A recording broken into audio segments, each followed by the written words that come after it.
Steelers Nation, welcome back to G'day Steelers Nation on the Steel Curtain Network and also Steelers Nation Australia. Right now at present, I'm recording live from the future.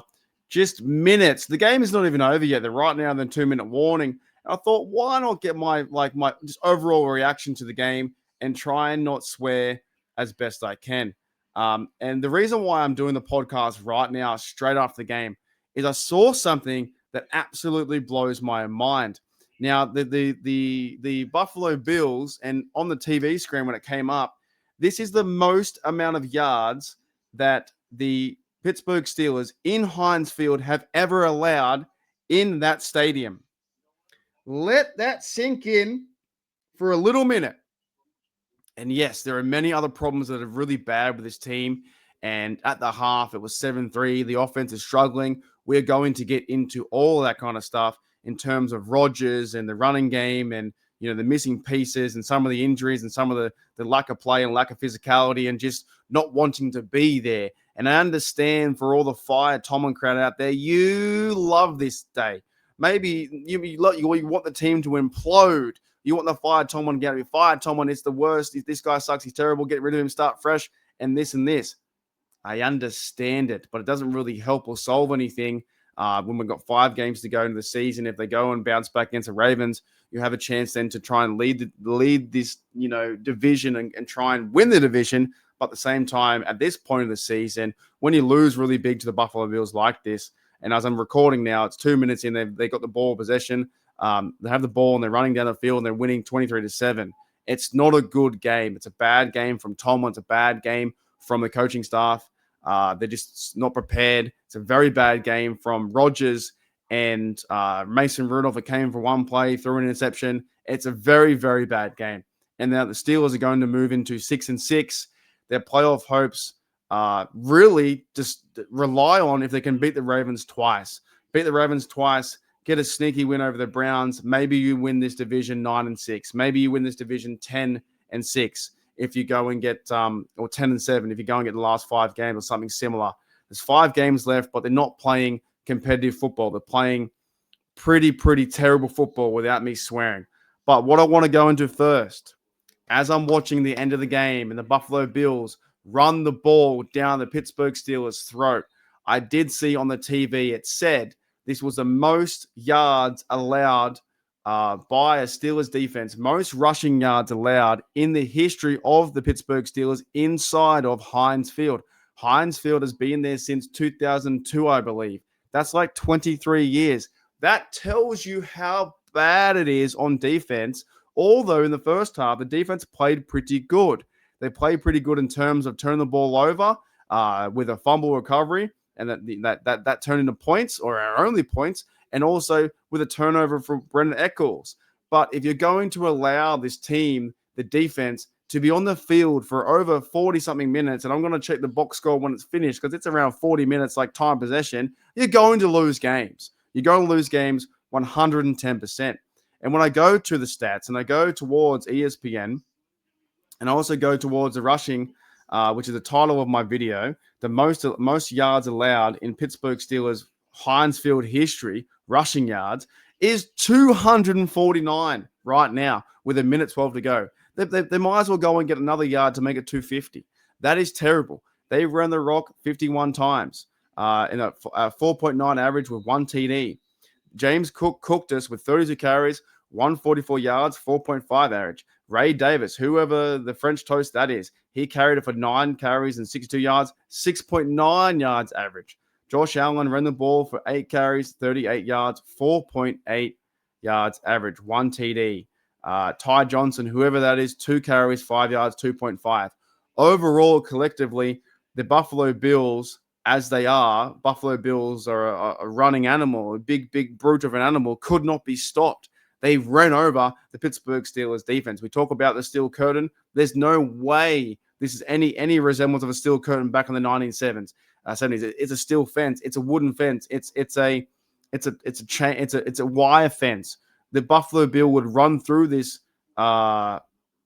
team. It has run through this team, and it just took over them. Just like a bull, like a buffalo. It bulldozed them. Absolutely. And I think it's embarrassing. That's very embarrassing for a Pittsburgh Steelers team at home, leading the division because the Ravens lost against the Bengals. Now that kind of opens up the Bengals for a chance to win the division as well. When you go towards the standings, right?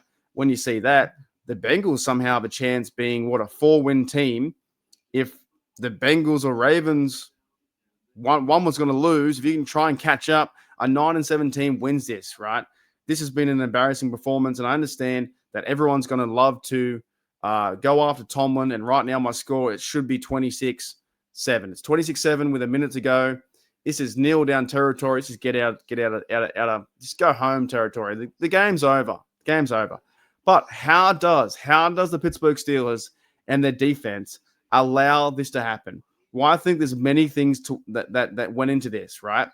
And let's first start with the offense, because the offense is not the full story behind the defense playing bad or allowing 250 yards rushing or 249. We might as well call it 250 at home. But it definitely comes into play because for them in the first half, they could not move the ball anywhere. And I mean anywhere. Like Rodgers in this offense was dink and dunk, check down Charlie. It was terrible trying to move the ball down the field. In the first quarter, we had an interception by the Bills, followed up by 6 plays and 12 yards, punt. This team is not serious coming out of the gate. And I understand you right now, a lot of people in the chat, you're writing fire Tomlin, you're writing fire Terrell Austin, you're writing fire Matt Canada, you're writing all these things and fire Art Rooney. But it's almost like the Steelers are who they thought they were, and we let them off the hook. They're the team that's going to be, as I just saw a Steelers player took out his own ref or his own dude on the sideline, his coach, but they are who they thought they were. We are a team without a true receiver number 2. The Steelers didn't have Jones in this game, but I thought Andres Pete played okay to good. Offensive line did okay in certain parts, besides Rodgers needs to throw the ball away. But they are who they thought they were in terms of the Steelers are an average team that plays up to good.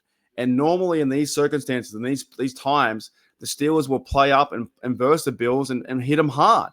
Like they can beat the Colts. They can beat the Patriots with turnovers. They can beat the Bengals go 1-on-1. They took care of business with the Browns. But when Josh Allen and this crew comes into Pittsburgh, it's an embarrassing defeat, 26-7. Steelers move to 6-6. And they can't move out of their own way because they're not playing physical football. And if you're allowing the other team to rush over you like that, you deserve to lose. One big congrats to Buffalo Bills. If you're going to play this game 26-7, if you're going to play this game like that, you deserve to lose 100%. Every time, every single time, you deserve to lose. So in the first quarter, it was interception, punt, fumble. We score 7. We then go 6 plays, 39 yards, 7 plays. They get a field goal. End of half, 7-3. At the halftime, I thought we're doing okay. Maybe not good, but we're doing okay. The defense is doing just enough to get turnovers. There were some good plays by Brandon Eccles. There was some good run defense by stopping them in key parts and not allowing them to move down the field. No big plays. 7-3. Then after halftime, everything breaks loose. And this is what I understand. I understand it. Steeler Nation's going to want to fire. They're going to want to fire everyone in the coaching staff. That starts with Tomlin, Fomlin, whoever. It doesn't matter. They're going to want to fire everyone. But we can't change it now because the Rooneys, they just won't do it. And I understand that the frustration is going to be an all-time high. But a certain part of this game, before they end up getting 249 yards rushing, which is the most in Steelers Heinz Field history against us, right? That should be for us. At the halftime, I thought this team has a chance. If they can turn things around, they start with the football, they come out strong, and the very first play, the very first French toast play, Aaron Oldman Rodgers, 41 turning 42 with a broken wrist, 3 different parts in his hands broken, was playing really bad football. I think in the first 2 quarters, he's been playing bad football for the last few weeks, missing his receivers, not linking up. He thinks he's 24 again, running around and going everywhere and trying to make the play like Big Ben days and escape the pocket. It can't happen. It doesn't happen. He's too old for this stuff. The Steelers have an old quarterback back there who sits and gets effed up. Now, speaking of being effed up, coming out of the half, 7-3. Can we run the rock? Can the Steelers use Warren? Can the Steelers use Gainwell? Can they run the rock and try and get more yardage and move down the field to hopefully score 14-3? Well, no, they can't. Fumble. One big play. Rodgers held the ball way too long. Holds it, checks down, looks around, and I think it was Bosa came right behind him, knocked him into next week. He lands on his wrist. He hits his helmet. He breaks a part of his nose. His nose gets cut. He's bleeding from the face. And old man Rodgers, you think, oh my goodness, he's dead. You think he's been cooked. He's out. There's no more. He's gone. And you think, well, the season's now over for him. He's cooked. They allow a fumble. They run to the end zone, and then it goes 10-7. I think that's pretty bad, right? That's pretty bad. It's pretty bad. Pretty bad. Then it gets worse. It gets worse. And also, guys, thank you for listening to Steelers Nation Australia. And also, G'day Steelers Nation. Even though it's really tough and you want Steelers football and you want answers, you want to solve these problems that is really tough, and it gets worse. You think that was bad coming out of the halftime, 7-3. Rodgers, fumble, sack, fumble, TD, 10-7 Buffalo. Next minute, Rudolph comes out there, been playing also bad football. QB play the last 3 or 4 weeks has been absolutely awful. Can't move the ball down the field. They try to move the ball down the field in 4 plays and 18 yards. Interception. Rudolph picked off. That's game, right? Game's pretty done. Pretty much one and done. They pick it off, and then 8 plays later, with 4.5 minutes, they go 56 yards. The whole game changed in those 2 series. Fumble, interception, 14 points. Or whatever it was, 14 or 15, missed field goal, 13 points. And old Steelers of the day, Big Ben, and back in those days, in 2010s and 12s and 2015 and 16s, 13 points was nothing, where Big Ben could turn this around and link up with Santonio Holmes or Antonio Brown, Martavius Bryant, move the ball down the field to get 6, link up with tight ends and Heath Miller. Doesn't work the same way with this team anymore because they're so reliant on that run game and that extra pass protection in that heavy set. And when it's good, it's good. When it's bad, it's bad. And right now, it's really bad. Really, really, really, really bad in that sense. Because you have this game plan. You thought the Steelers were trying to slow the game down 7-3. And next minute, the Buffalo Bills just absolutely run over us. So I understand it, Steeler Nation. I get it. I'm the one talking about it. You guys are listening, so I appreciate that. French almost did it. Almost did it on SEN, on Steel Curtain Network. Almost swore. Because it is frustrating. This is the Pittsburgh Steelers that we know and love. This is the game that I love, NFL that I love. And also, this is the game that I went over to Dublin to see this team play good football and getting the connection to DK Metcalf. This is the game that we saw them take care of business versus the Browns. It's also the game that we see them get towed up by the Packers and get absolutely smashed by the Chargers and get beat down by the Buffalo Bills. Very tough. Very, very tough in that sense. But my big question is how? How do the Steelers allow this to happen in terms of allowing 245 yards, 249 yards rushing? The most ever allowed in Heinz Field history, Acrisure history, since 2002. It's an absolute embarrassment. That goes back to players, like James Ferrier, Lawrence Timmons, Lamar Woodley, Troy, number 43, Ryan Clark, Big Snack, Brett Kiesel, Aaron Smith. There's many, many, many players like that in the years past that have put on the jersey. Vince Williams, guys like that, they put on the jersey in the last few years. Even when TJ Watt first started, he's on this defense too, right? TJ Watt has been like non-existent, and they're going to allow 250 yards rushing in our house in the Pittsburgh Steelers Stadium, Heinz Field, the most in Steelers history. Absolutely embarrassing.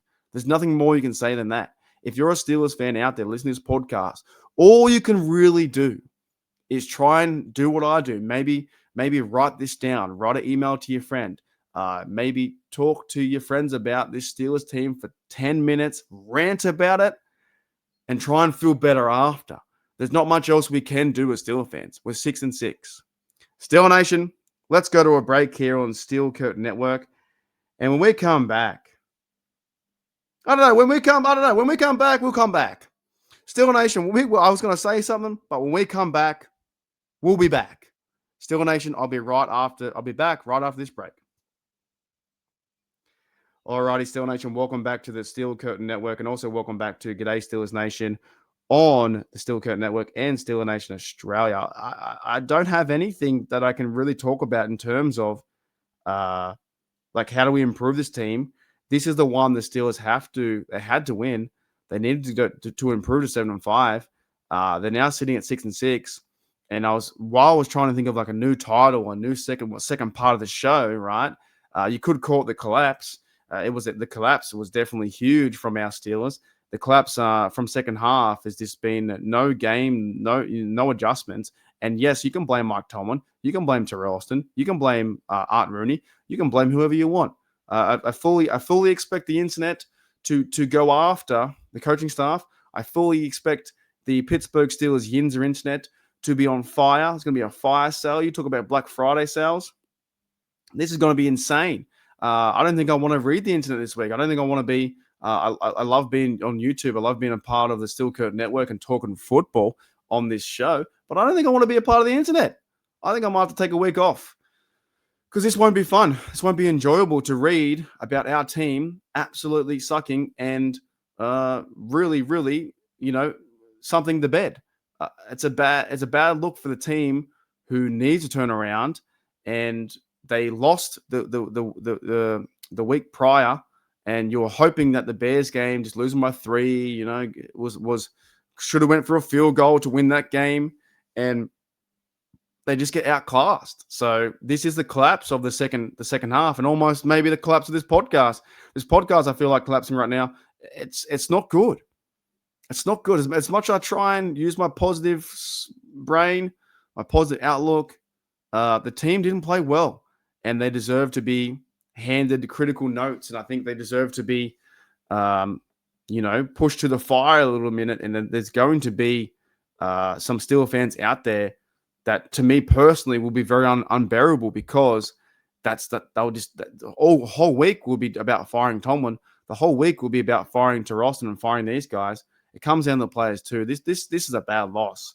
You thought that they could have been competitive versus the Bills, and you thought they could, bounce back. And Rodgers had this, plan to maybe throw the rock everywhere, and he had a sore wrist, and it just didn't seem like they were ever clicking. Never.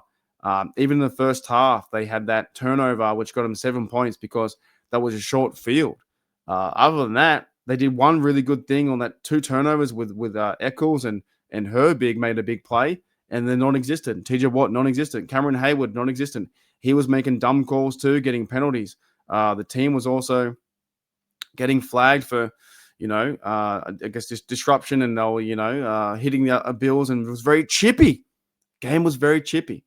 So I understand it, Steel Nation. If you're around here listening to the podcast and you're thinking, where's the bright spot? I don't know. I don't know where the bright spot is. It's very tough when you try and think, when you go for this week to week and you're on the roller coaster. We're on the downward, we're on the downward slide right now.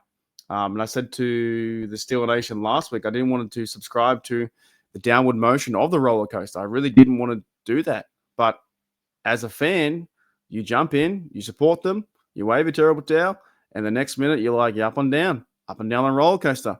You buy your beverages, you eat some good pizza, and you sit back and you watch a game in a bar, or you watch a game at home, and you think, I can't wait to watch Steelers football. Then when you turn it on, it's a really rough game, and it's a slow game. And next minute, you have 2 turnovers back-to-back. Game's over. So I understand what's going to happen.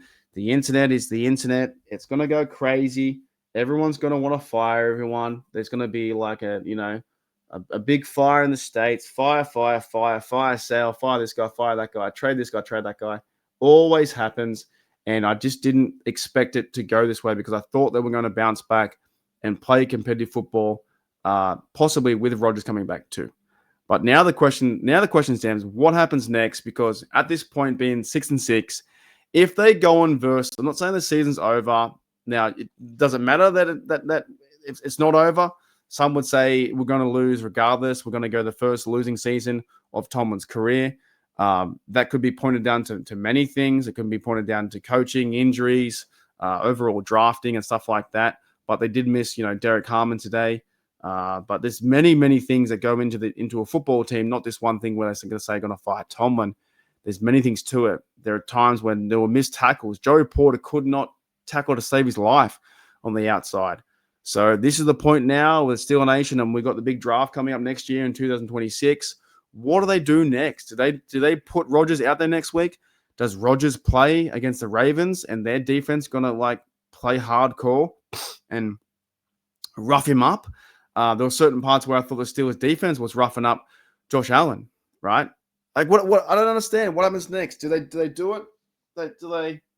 By the way, on my live stream too, guys, in Steel Nation, it's not 23-7. It was 26-7. I don't know what they do. I don't know.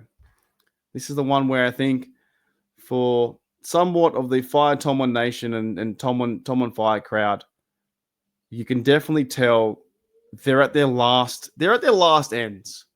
Tomlin's contract's coming to an end in 2027. They're frustrated with this team by being a middle of the pack team.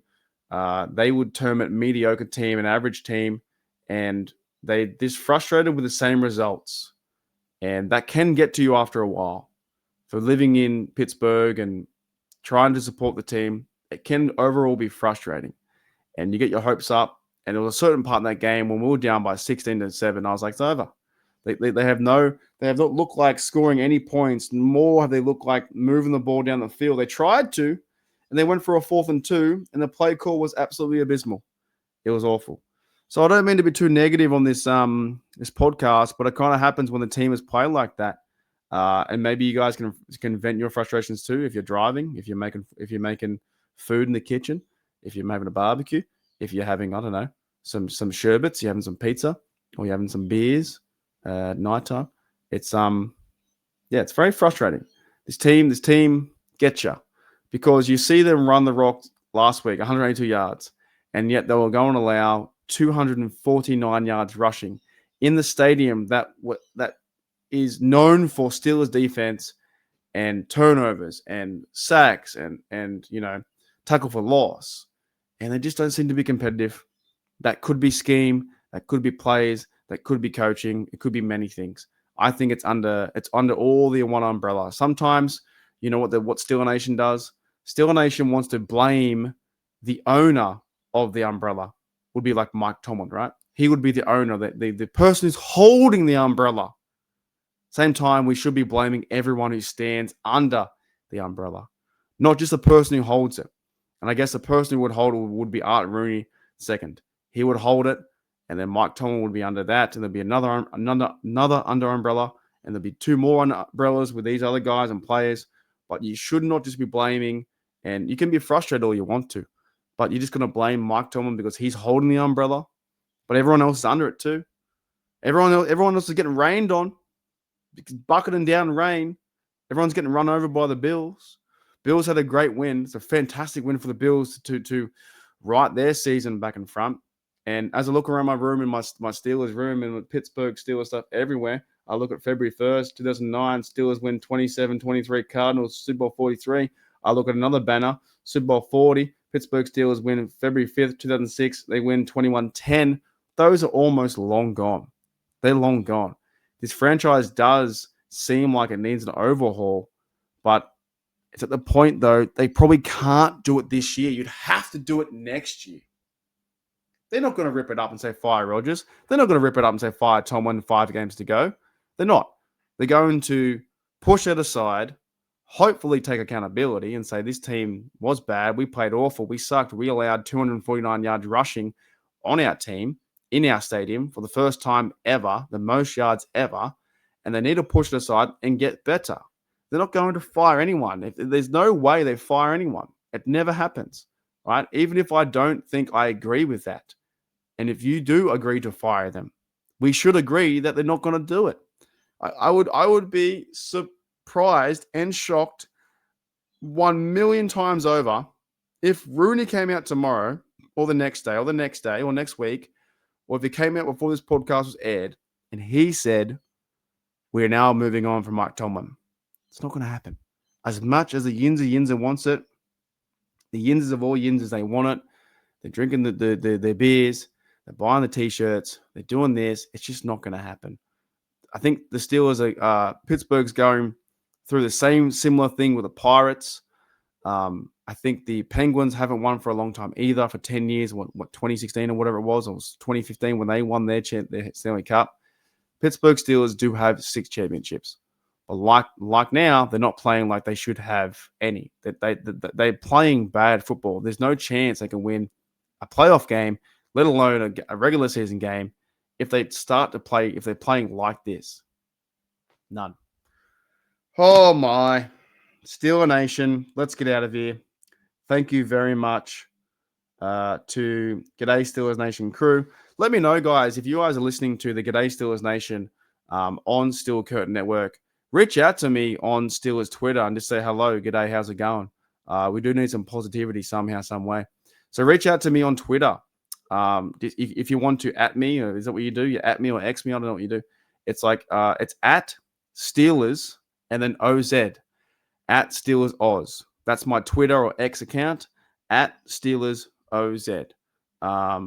Put a question in there, ask me a question about the Steelers, and I will try and respond to that question if you are listening from Spotify or, Steel Curtain Network on the audio platform.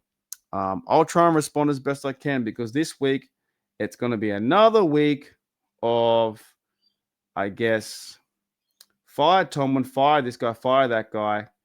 And we played bad football. And I don't know. It's very tough to defend it. It's very tough. I'll sit here and I'll do the podcast. I'll go down the bar, have a few beverages. I'll be like, oh, we suck, we're terrible. And then it'll take me about maybe a day to get over it. And then I'll move on to Ravens football. And they've got to win. To save this season, the Steelers simply have to win.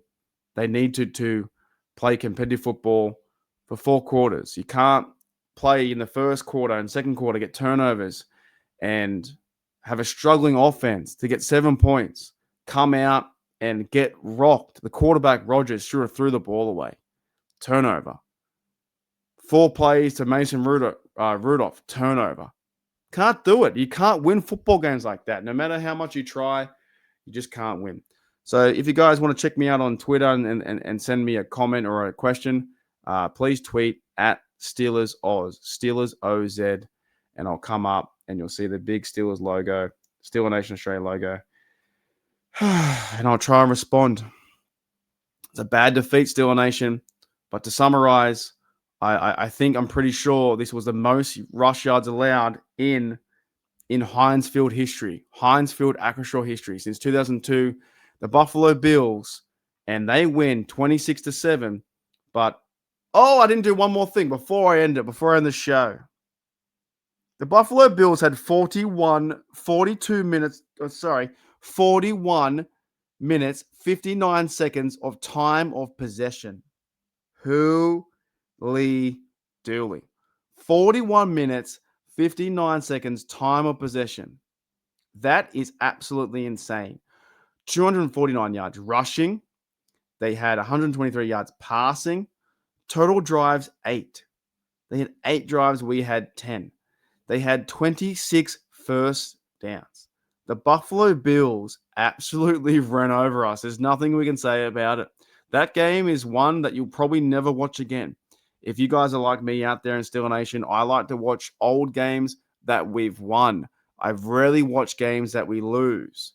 Buffalo Bills moved to 8-4. Steelers go to 6-6, 4-3 at home. This team cannot get out of its own way. They can't stop the run. They were 2 for 2 on 4th down, the Bills. Total yards, 372. Not too many yards, but 249 yards rushing is terrible.